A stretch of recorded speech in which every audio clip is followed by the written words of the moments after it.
اتنی برکتوں والا مہینہ، اتنی شانوں والا مہینہ ماہ رمضان۔ میرے نبی پاک صلی اللہ تعالیٰ علیہ وسلم نے فرمایا شعبان میرا مہینہ ہے، رمضان میرے رب کا مہینہ ہے۔ آپ نے کچھ باتوں کا بڑا ہی خیال رکھنا۔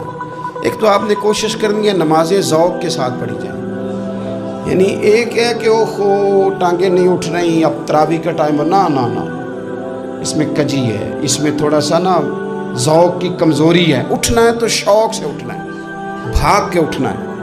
آپ نے مسجد کے ساتھ دلچسپی پیدا کرنی ہے، کوشش کرنی ہے مسجد کی صفائی بھی رمضان میں ہمارے ہی سے ہی آئے۔ اپنے علاقوں کی مساجد کی صفائی، نماز شوق سے پڑھنی ہے، شوق سے۔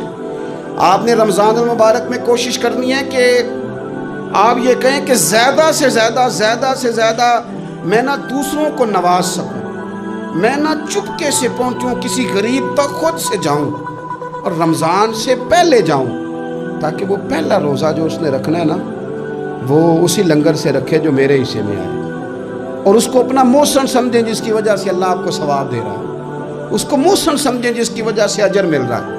اور کوشش کریں کسی کو کپڑا جوڑا سوٹ دینا ہے، کسی طالب علم کو، امام مسجد کو، کسی غریب کو، کسی بوڑھی اماں کو، اپنے کسی چچا کو، اپنے دادا کو تحفہ دینا ہے تو وہ بھی شروع رمضان میں دے، تاکہ وہ آسانی سے سلا لے، سلا کے پہن لے۔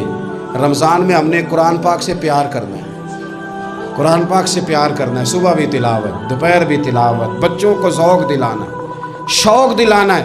ہم نے قرآن مجید رمضان شریف میں تراویح میں ذوق سے سننا ہے، کھڑے ہونا ہے۔ پھر رمضان المبارک کے اندر احساس ہم نے بہت زیادہ پیدا کرنا ہے۔ ہم نے دیکھنا ہے کہ میں کس جگہ میری ضرورت ہے، میں کس طرح کر کے کام آ سکتا ہوں، وہاں اپنی خدمات کو پیش کرنا ہے۔ پھر اس سے آگے آپ بڑھیں گے رمضان شریف کے اندر۔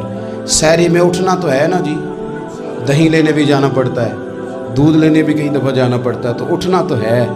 تو ایسا نہ کریں کہ 10 منٹ پہلے اٹھیں، اٹھ کے پہلے تہجد کی نماز پڑھیں، وہ نماز جس کے بارے میں میرے نبی پاک علیہ السلام نے فرمایا جب بندہ تہجد کے لیے کھڑا ہوتا ہے تو رب اسے دیکھ کے مسکراتا ہے، جو اس کی شان کے لائق۔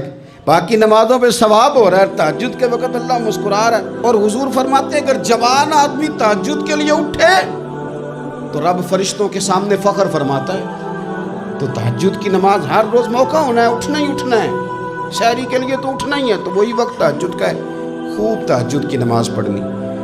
ایک چیز آپ نے پورا رمضان استعمال نہیں کرنی، وہ غصہ ہے۔ سارے روزے یعنی بالکل عین افطاری کے وقت بھی کوئی بندہ غلط بات برداشت، کون سی بات کرنی ہوتی ہے، صحیح کہ غلط؟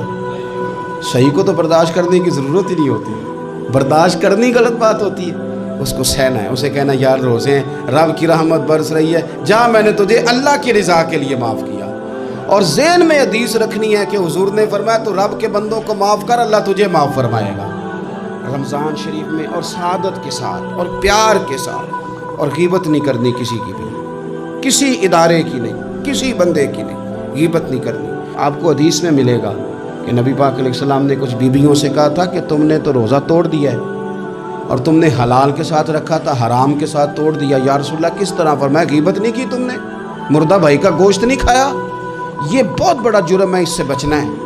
موبائل کم استعمال کرنا ہے، اور مہربانی کریں کم خبریں دیکھیں، جو خبریں عورتیں پڑھتی ہیں ان خبروں سے بھی پرہیز کریں۔ کوئی ہم نے بڑا سال 11 مہینے سیاسی تبصرے کر لیے، کیا انقلاب آیا پھر؟ تو رمضان کا مہینہ سیاسی تبصرے رہنے دیں، زیادہ وقت مسجد میں گزاریں، زیادہ وقت اللہ کے گھر میں گزاریں، زیادہ ٹائم آپ تلاوت قرآن پاک میں، استغفار میں، درود شریف میں گزاریں۔ ایک دوسرے کے ساتھ پیار کریں، ایک دوسرے کے کام آئیں۔ اے خالق کائنات، آئندہ جمعہ رمضان میں آنے والا ہے، اللہ امت کی خیر فرمانا، کشمیر کے مظلوموں کی خیر کرنا، برما کے مجبوروں کی خیر کرنا۔ پاکستان تیرے نبی پاک علیہ السلام کے نام پر، کلمے کے نام پر بنایا گیا وطن ہے، اللہ اس میں دین کا جھنڈا نافذ فرما دے۔ اس وطن عزیز کو قیامت کی صبح تک قائم فرمانا، اور اللہ ہم سب کو بھائی چارے سے، پیار سے، محبت سے، ایک دوسرے کے احساس میں زندہ رکھنا۔ اس ماہ مقدس میں تو جن لوگوں کو معاف کرے گا ہم سب کے نام بھی اس میں شامل